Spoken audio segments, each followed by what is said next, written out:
آپ سے آج میں نے کچھ باتیں بھی کرنی ہیں، اور وہ باتیں آپ کی ذمہ داری ہوگی کہ آپ نے قوم کے ہر فرد تک پہنچانی ہے۔ وہ میری باتیں اس کیمرہ کے ذریعے یا اس آواز کے ذریعے جو ریکارڈ ہو رہی ہے، یہ جہاں تک پہنچے، ان کا کام ہے وہ باتیں پوری قوم کو جا کے سمجھائیں۔ ہاں، اب ہم نے لچھے دار تقریروں میں آ کے کشمیر کی طرح مسئلہ بھول نہیں جانا، صرف تقریریں سن کے کہ جناب فلاں جگہ تقریر ہو گئی، فلاں جگہ تقریر ہو گئی، پراپوگنڈوں میں ہم نے نہیں آنا۔ ہم نے آنکھیں کھول کے رکھنی ہے، جس طرح ہمارے قائد ہمارے دلوں کو حضور کی محبت کے لیے کھول کے گئے نا، کہ کوئی بھی محبت کی بات کرے گا قیامت تک اس ممبر پر کھڑے ہو کر یا کسی بھی ممبر کھڑے ہو کر، تو سب سے پہلے لبیک والوں کے ہاتھ بلند ہوں گے کہ تاجدار ختم نبوت۔ ہم نے تو یہ دیکھنا ہی نہیں کہ یہ چہرہ اور یہ بت کون کھڑا ہے، ہم نے دیکھنا ہے کہ بات کن کی کر رہے ہیں، بات مالکوں کی ہو رہی ہے یا نہیں ہو رہی۔ جو ہو رہی ہے تو ہم نے ایسے دونوں ہاتھ بلند کر لینے ہیں، اور اگر نہیں ہو رہی تو ہم نے اس کو ایک سبق سنانا ہے کہ انہیں جانا، انہیں مانا، نہ رکھا غیر سے کام۔ ہم تجھے غیر سمجھتے ہیں اس لیے کہ تو میرے آقا و مولا کی بات ہی نہیں کر رہا، اور جو کوئی بات کرے گا ہم اس کے پیچھے ہاتھ باندھ کے کھڑے ہو جائیں گے۔ جو عملاً بھی کر کے دکھائے گا کہ میں حضور کی ناموس کے لیے یہ عمل کر رہا ہوں، یہ میں عملاً یہ چیز کر رہا ہوں، صرف باتوں سے نہیں بات بنے گی۔ باتوں سے استاد صاحب فرمائے تھے ہن گلاں نال کام بڑا اگے ود گیا، ہن کر کے وکھانا پے گا۔ فرماتے سن ایک گلاں اسی کافی دیر دے سنتے آ رہے ہیں، ساڈے قائد نے سانو ہر گل کر کے وکھائی تاں سا انہاں نوں منیا نا۔ کوئی ایک سوتر پیچھے، کوئی ایک جناب بال برابر پیچھے ہٹن دی گل کیتی ہوئے، بلکہ ہر کام نو اگے ود کے حضور دی محبت پیش کیتا۔ اس واسطے اساں ہن کسے لچھے دار تقریراں چ اور کسے جناب متاثر کن الفاظ دے اندر آ کے حضور دی ناموس دے اوتے کوئی دوسری رائے نہیں رکھنی کہ میرے آقا مولا صلی اللہ علیہ وسلم کے غلاموں، آج بڑے دکھ درد کے ساتھ چند حقائق آپ کے سامنے عرض کرنا چاہتا ہوں۔ انہیں آپ نے دل کی کھڑکیاں کھول کے سننا ہے، اور اسی طرح جیسے آپ نے سننا ہے اور جو آپ کے جذبات ہوں آپ نے قوم تک پہنچانے ہیں۔ الفاظ میں آپ کو دے رہا ہوں، باقی آپ جب بات کریں گے تو مالک اس میں اثر بھی دے گا۔ آپ کے علم میں ہے کہ حضرت امیر المجاہدین علامہ خادم حسین رضوی اور وزیر اعظم پاکستان عمران خان کے درمیان ایک معاہدہ طے پایا تھا کہ فرانس کے سفیر کو ملک بدر کیا جائے گا 3 ماہ کے عرصہ میں، لیکن افسوس آج تقریباً 2 ماہ اور 10 دن سے اوپر وقت گزر چکا ہے، کوئی پیش رفت حقیقی نظر نہیں آئی، کوئی کسی قسم کی پیش رفت نظر نہیں آئی۔ اور دوسری اہم ترین یہ بات ہے کہ معاہدہ میں عمران خان کی ٹیم نے بے حد اصرار کیا کہ ہم اس معاملے کو پارلیمنٹ میں لے کر جائیں گے اور یہ بل پاس کرائیں گے۔ آپ نے غور کرنا ہے ساری باتوں پر کہ یہ جو خواہش تھی نا، یہ عمران خان صاحب کی ٹیم کی خواہش تھی کہ ہم اس معاملے کو پارلیمنٹ میں لے کر جائیں گے، لیکن ابھی تک یہ بل پارلیمنٹ میں نہیں لے جایا گیا۔ اور یہ کتنے نائل ہیں جس میں ان کی اکثریت ہے، اور پی ٹی آئی قومی اسمبلی میں سفیر کو ملک بدر کرنے کا ابھی تک بل پیش نہیں کر سکی، اور اگر یہ بل آ جاتا تو اس کے بعد سفیر کو ملک سے روانہ کیا جانا تھا۔ آپ کو حیرت اور افسوس اس سے بھی زیادہ اگلی بات پر یہ ہوگا کہ آپ انتہائی پریشان ہو جائیں گے اور آپ کی ساری بات سمجھ میں آ جائے گی کہ ابھی تک عمران خان اور اس کی ٹیم نے وہ بل تیار ہی نہیں کیا، یعنی کہ اس کو کاغذ پر ہی نہیں لکھا۔ آپ دیکھ رہے ہیں کہ یہ ناموس رسالت کے معاملے میں کتنے سنجیدے ہیں۔ یہ میرا آپ تک پیغام ہے کہ بعد میں یہ کھڑے ہو کر کوئی وقت آئے گا کہ آپ کو سمجھائیں گے کہ جناب ملک کا بڑا نقصان، اور سمجھانے کی وہی تقریریں وہ جو کشمیر کے بارے کشمیر دے کر بعد میں کشمیر کے بارے میں تقریریں کی نا، اسی طرح کہ آپ کو کرائیں گے جناب معیشت یہ وہ۔ اس سے پہلے میں آپ کو ساری باتیں بتائے چلوں کہ آپ کسی کے دھوکے دجل فریب میں نہ آ جائیں اور کسی کی باتوں میں نہ آ جائیں، کیونکہ ان کے پاس بڑے وسائل ہیں، بڑے کر و فر ہیں اور سارے معاملات ہیں۔ کہیں ہمارے سادہ مسلمانوں کے دلوں میں یہ باتیں نہ ڈال دیں کہ جناب ہم سچے ہیں، یہ غلط راہ پر ہیں۔ آپ کو بتا کے گئے ہیں ہمارے قائد کہ ہماری راہ کون سی ہے، سب کو پتہ ہے نا۔ جس قوم کے وزیر اعظم کا یہ حال ہو کہ وہ اپنی بات کہہ کر جو انہوں نے خود شامل کروائی اس پر اتنی غیر ذمہ داری کا ثبوت دے، اور اس ملک کے بسنے والے کروڑوں عاشقان مصطفیٰ صلی اللہ علیہ وسلم کے جذبات کا احساس نہ کرے بلکہ ان کو مجروح کرے، اور سچے عاشق رسول جنہیں خود انہوں نے کہا کہ جناب جو بھی تھا عاشق رسول وہ تھے، انہوں نے خود کہا ہے نا اپنے منہ سے بانا. علامہ خادم حسین رضوی قائد ملت اسلامیہ سے کیے گئے وعدہ سے وفا کا احساس ہی نہ ہو, پھر قوم نے ایسے شخص کو اوپر مسلط کیا ہوا ہے.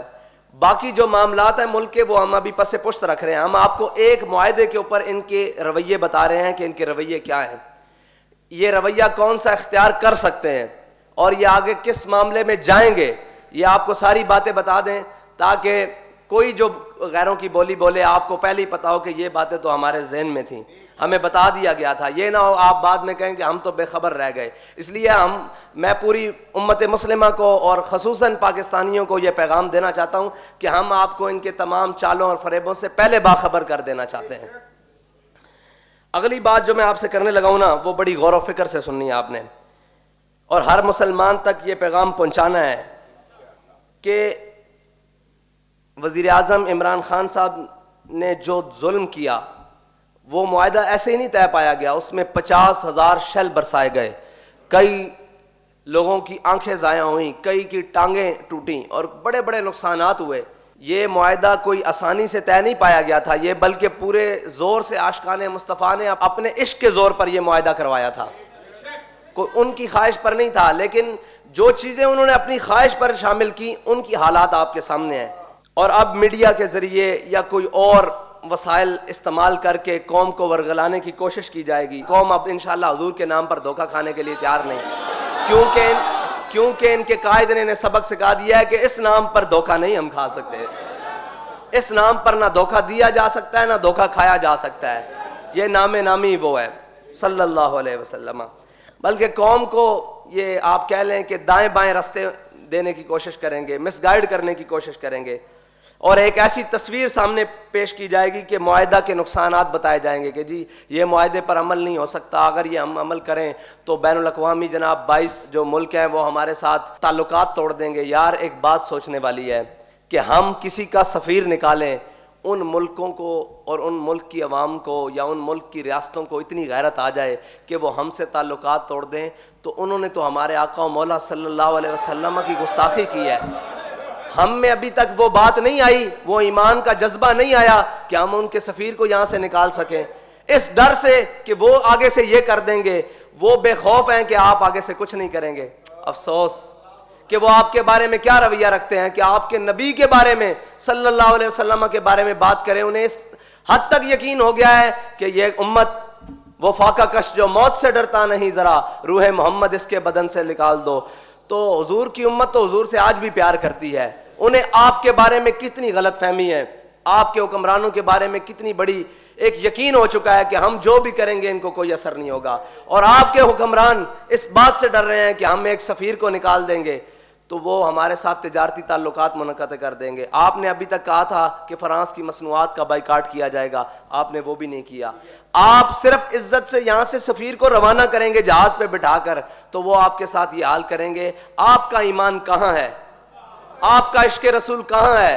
جب آپ ٹیبل پر بیٹھتے ہیں ہمارے ساتھ عشق رسول کے بڑے بڑے دعوے کرتے ہیں, ساری باتیں کرتے ہیں, کہاں ہے وہ عشق رسول؟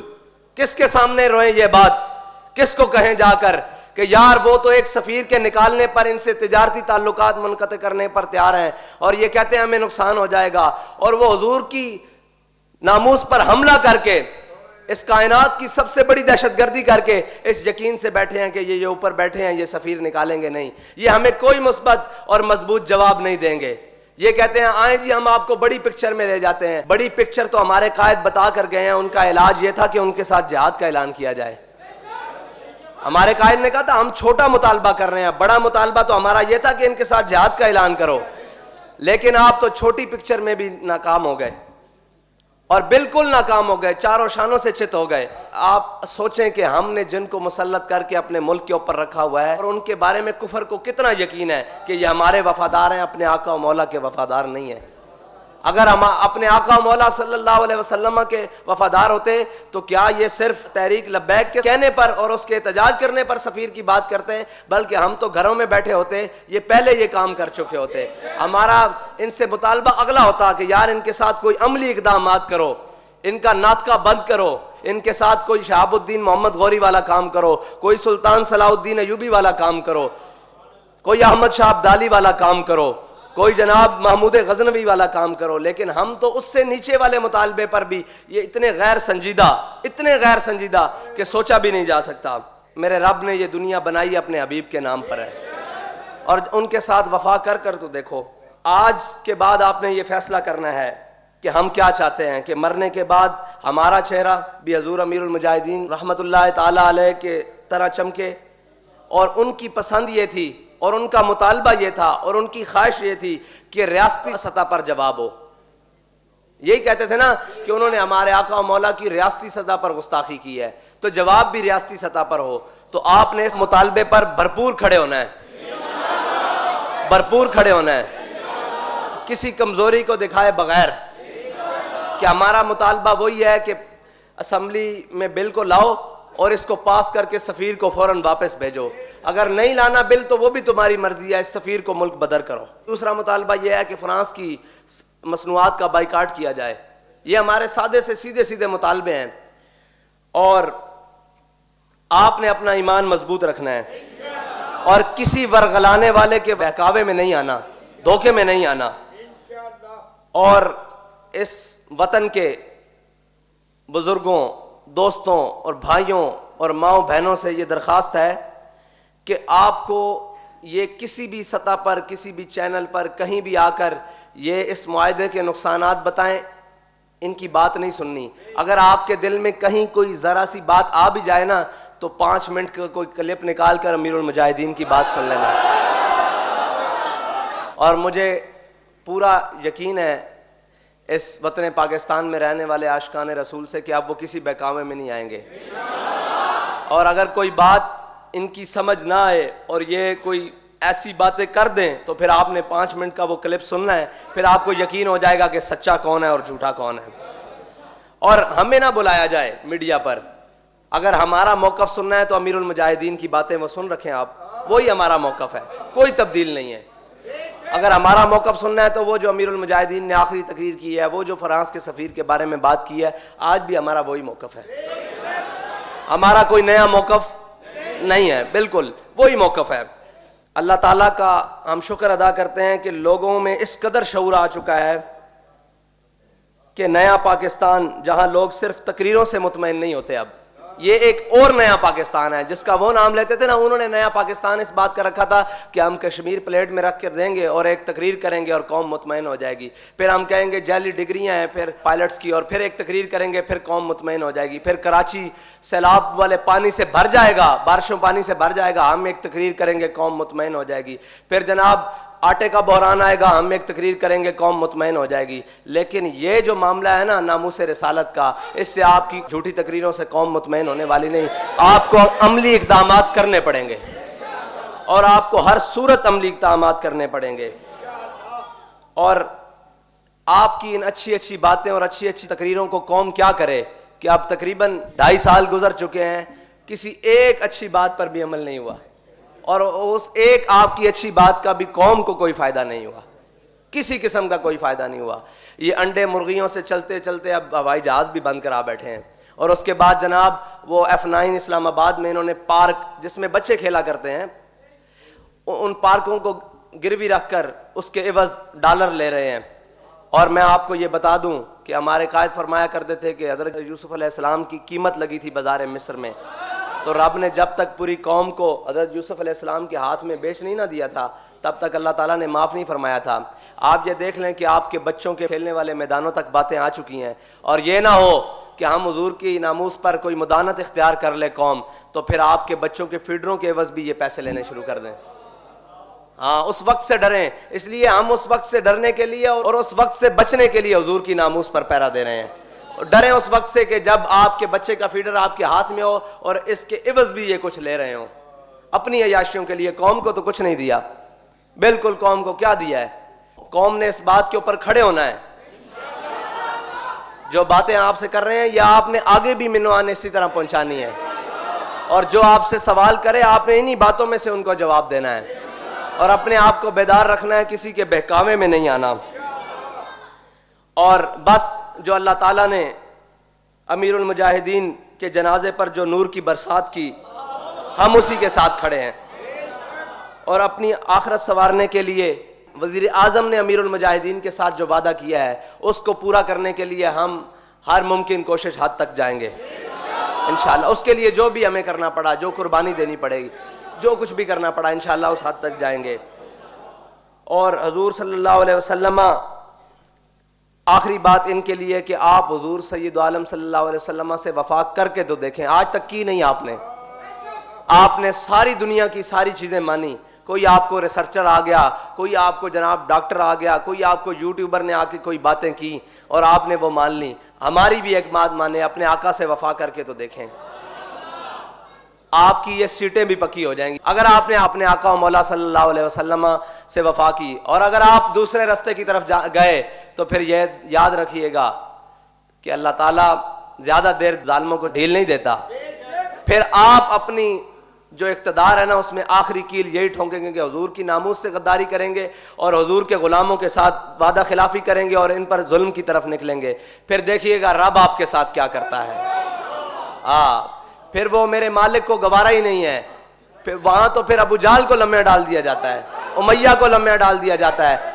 ساتھ فرماتے تھے نا غزوہ بدر والے دن, امیہ کو اس کی بیوی نے کہا کہ نہ جانا, میں نے خواب دیکھا ہے تم نہیں بچو گے. اس نے کہا میں بس یہ آگے پڑاؤ تک جا رہا ہوں, لشکر کو روانہ کر کے آؤں گا. ہمارے قائد فرماتے تھے کہ حدیث کی کتابوں میں ہے فرشتے اسے امیہ کو دھکا دیتے ہوئے نا میدان بدر میں لے آئے. جب میدان بدر میں اس نے گڑ بنتے دیکھا نا تو پھر وہ بھاگا. پھر حضرت بلال نے آواز لگائی, فرمایا جا امیہ ہلاکا بلال. فرمایا جی آج امیہ بچ گیا نا تو بلال نہیں بچتا. تے ایک گل کر دئیے تو آنو کہ جے تسا ناموس رسالت تے غداری کر دی تے تسی بھی نہیں بچتے, کوئی بھی نہیں بچے گا. پھر تواڈے اقتدار شدار کرسیاں ساریاں لپیٹ دتیاں جان گیاں. اس واسطے اپنے آقا و مولا نال وفا کرو. ساڈے کولو کوئی اچھے الفاظ دی توقع رکھ دیو, ساڈے کول کوئی اچھائی دی امید رکھ دیو, ان پاکستانیاں کولو حضور دے عاشقاں کولو کوئی اچھائی دی امید رکھ دیو تے حضور نال وفا کرو. یارا اے تہاڈا حق بندا, جنہاں نے انہوں ووٹ دتے ہیں او بھی تے جاؤ نہ ہون. صرف نالیاں واسطے ووٹ دیتے سن, نہ تبدیلی آئی, نہ نالیاں بنیاں, نہ روڈ بنے, نہ جناب گورنر ہاؤس سکول بنے, نہ ایوان صدر جناب او بنے. مجھاں کٹے بیچ کے دوبارہ نویاں گڈیاں خرید لیاں گئیاں, پرانیاں بیچ کے. یہ تو ایک اتنی داستان ہے پریشانی دی جس نوں بندہ بیان کردیا بھی شرمندہ ہوندا کہ اپنے جسم تو ہی کپڑے لانے نا, ملک تا ساڈا مڑ کے انہاں دا تا نہیں. انہاں نے تا جناب ایتھے لٹنا تے پھر باہر جا کے بہ جانا. بیٹھے نہیں ہوئے پہلے بھی, دیکھو بیٹھے نہیں ہوئے لٹ کے, اور انہاں بھی اسی طرح کرنا ہے نا لٹ کے. ہن تواڈے کول آخری موقع کہ تسی حضور سید عالم صلی اللہ علیہ وسلم دی ناموس دے اوتے کھڑے ہو جاؤ, پہرا دیو تے تسی پھر انشاءاللہ دیکھو تواڈے واسطے 12 لگدیاں. اے کرسیاں شاہی کوئی نہیں, پکیاں تواڈیاں موہراں لگ جان گیاں. تسی حضور دے نال وفا کرو, پھر اے قوم بھی تواڈے نال وفادار ہو جائے گی. کہ اپنے آقا و مولا صلی اللہ علیہ وسلم نال وفاداری کرو. امید ہے کہ جو میں نے باتیں آپ سے کی ہیں وہ باتیں آپ اپنے دل کی کھڑکیوں کھول کے سنی ہوں گی, اور یہی باتیں آپ قوم تک پیغام پہنچائیں گے کہ ہم نے کسی کے بہکاوے میں نہیں آنا. کوئی کہے کہ ہم درمیانی راستہ نکالیں گے, بابا یہی درمیانی ہے جو آپ کو بتایا ہے. انتہا والا راستہ ہمارے قائد ہمیں بتا کے گئے ہیں جو آپ نے کرنا تھا. آپ سب کچھ دے چکے ہیں, عزت تو نہ دیں, ناموس رسالت پر سودا تو نہ کریں. اور اگر آپ اس پر پیرا دے گئے انشاءاللہ یہ ساری چیزیں واپس لوٹ آئیں گی, کیونکہ ہمارے قائد ہمیں سبق پڑھا کر گئے ہیں کہ میرے ہاتھ میں تھا جب تک میرے مصطفیٰ کا دامن. وہ دامن مصطفیٰ تھام لیں, ساری قوم تھام لیں, اور ہمارے ذمہ داران بھی تھام لیں, حکمران بھی تھام لیں کہ میرے ہاتھ میں تھا جب تک میرے مصطفیٰ کا دامن, میرے پاؤں چومتی تھی یہی گردش زمانہ.